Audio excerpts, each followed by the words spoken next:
Hello, the purpose of this video is to review or introduce one final article for our 5070 course. The article is by one of my academic heroes in linguistics, Bill Labov. And it was written in response to a controversy that was taking place in the 70s, but is still seeming to play out today.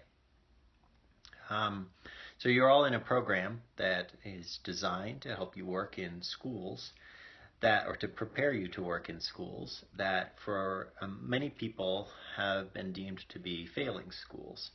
And I know that you've all spent a lot of time sort of coming to terms with identity. I'd ask you at the end of this course to think about some of the readings that you've done and think about the old argument that is made that kids in poor neighborhoods are somehow born with less capability than kids in wealthy neighborhoods. I imagine you have rejected that argument. Perhaps for a long time now, you've rejected the argument that kids in poor neighborhoods are somehow inferior from birth. And yet that argument continues to be raised and used both in the articles that Bill Labov is responding to in 1971 and in later books like The Bell Curve, which is only a decade or two old now. So that argument that there's some kind of genetic inferiority in poor neighborhoods, you may have rejected that racist and classist argument. Well, what have you put in its place? And I ask you to read this article and think about that. How do I come to terms with the assessment results in neighborhood schools where I work? How do I come to terms with low test results in schools that have a high number of emerging bilinguals?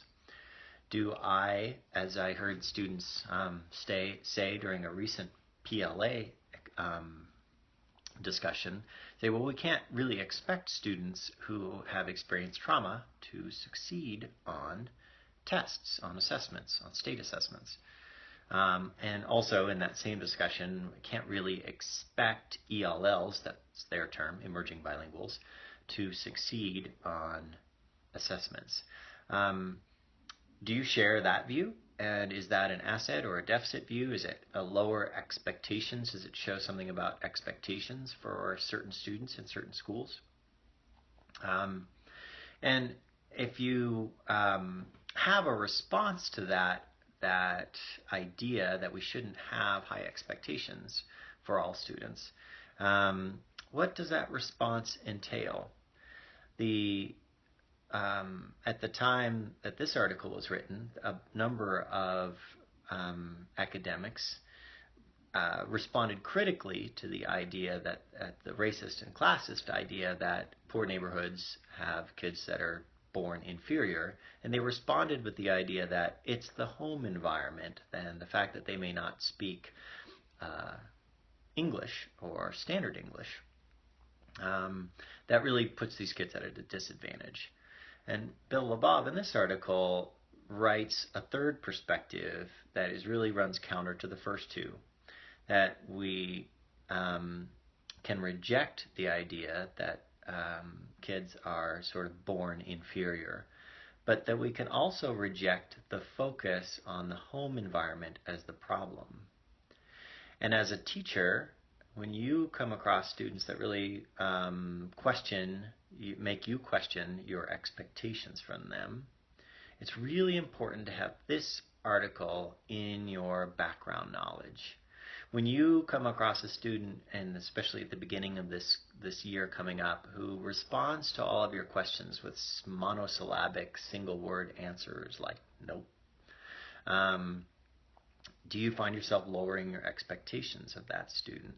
And even if you reject the notion that that student was somehow born less capable for school, do you find yourself seeing that student as less capable for school because of their home environment and their language environment that they have at home? It's not simple. I would expect everyone to question when you're interacting one-on-one with a student. And it's especially relevant to the work that you do in classes like 50/30, which cohort 6 is going to take this fall. And you're interviewing students and you're only getting short responses. This article says a lot about why that might happen from what we know about linguistics and sociolinguistics. And it helps us to refocus on whether the school and the mismatch between the student's culture and language and the school's language is at issue.